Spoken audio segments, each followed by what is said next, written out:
Hello everyone, welcome back to my YouTube channel. අද අපි පොඩි දානයක් දෙන්න කියලා තමයි මේ හදන්නේ. අපේ අම්මගේ තාත්තයි අම්මයි එතකොට තාත්තගේ තාත්තයි මේ තුන්දෙනාම අපි ගාව මේ වෙද්දි නැහැ. ඉතින් අපි හිතුවා මේ තුන්දෙනාම මතක් කරලා අපේ ගෙවල් ගාව ඉන්න ආච්චිලාට එතකොට අසනීප වෙලා ඉන්න අයට කෑම පාර්සල් ටිකක් හදලා දෙන්න ඕනේ කියලා. අපි මේ කෑම පාර්සලයට අද ගෝවයි පරිප්පුයි එතකොට අඹ මාළුවකුයි තව චිකන් කන අයට චිකනුයි එතකොට චිකන් කන්න නැති අයට වැව් මාළු දාලා තමයි මේ පාර්සල් ටික අද හදනවා කියලා හිතුවේ. ඉතින් මේ විදිහට අපි උදේම අපේ කෑම පාර්සල් ටික හදන්න පටන් ගත්තා. අපි හිතුවා මේ ටික කෙසෙල් කොරේක ඉතුවොත් එහෙම තවත් රස වෙයි කියලා. මොකද ඔයාලා කාලා තියෙනවද කෙසෙල් කොලේ දාපු බත් එකක් ඒක අර අරිද්දින්ම අමුතු සුවඳක් එනවා. හරි ආසයි කන්න හිතනවා එතකොට. ඉතින් ඒ නිසා අපි හිතුවා කෙසෙල් කොළ දාලා කෙසෙල් කොලේකම මේ බත් එක ඔතමු කියලා.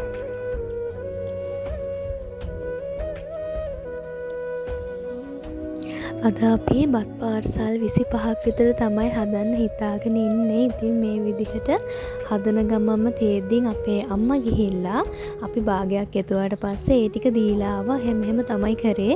මොකද නිමුණට පස්සේ කන්නත් බෑනේ. ඉතින් රස්නේ පිටින් කන්න කියලා අපි පාර්සල් ඔතන එක අපි ගිහිල්ලා දුන්න ළඟ ඉන්න අයට.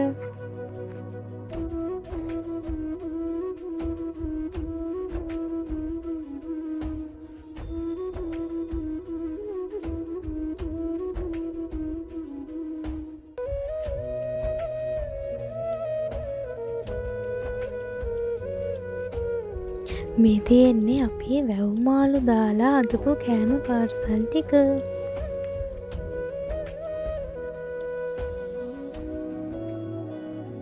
අපි ගොඩාක් දවස් හිතන් හිටියා මේ වැඩේ කරන්න ඕනේ කියලා. වෙසක් එක දවස් හිතන් හිටියා. එතකොට පොසොන් එක දවස් හිතන් හිටියා.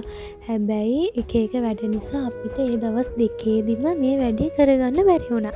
ඉතින් ඊට පස්සේ අපි පොසොන් ඉවර වුණාට පස්සේ තමයි මේ වැඩේ කරන්න ඕනමයි කියලා හිතලා නිවාඩු දවසක් බලලා මේ ලස්සන වැඩේ කරේ.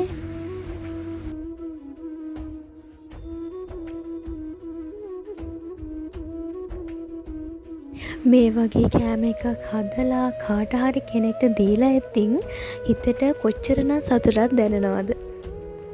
ඉතින් ලොකු දේවල් නෙවෙයි. අපිට පුළුවන් විදිහට පුංචි විදිහකින් හරි තව කෙනෙක්ගේ හිත සතුට කරන්න පුළුවන් නම් ඒක තමයි මේ ලෝකේ තියෙන හොඳම දේ මම නම් හිතන්නේ.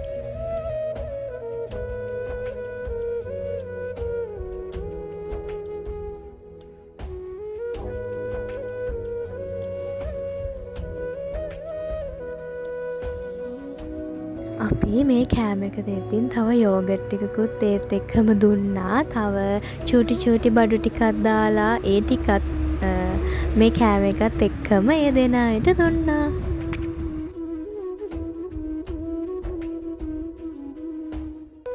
කොහොම හරි අපි කෑම ටික බෙදලා ඉවරුණාට පස්සේ තව එක බත් පාර්සලයක් ඉතුරු වුණා. ඉතින් ඊට පස්සේ අපි ඔක්කොමලා ටික මේක දැන් කන්න තමයි හදන්නේ. කොහොමද අපි හදපු බත් එක රසයිද කියලා බලන්නත් එක්ක ඔක්කොමලත් එක්ක එකතු වෙලා මේකේ රස බලුවා.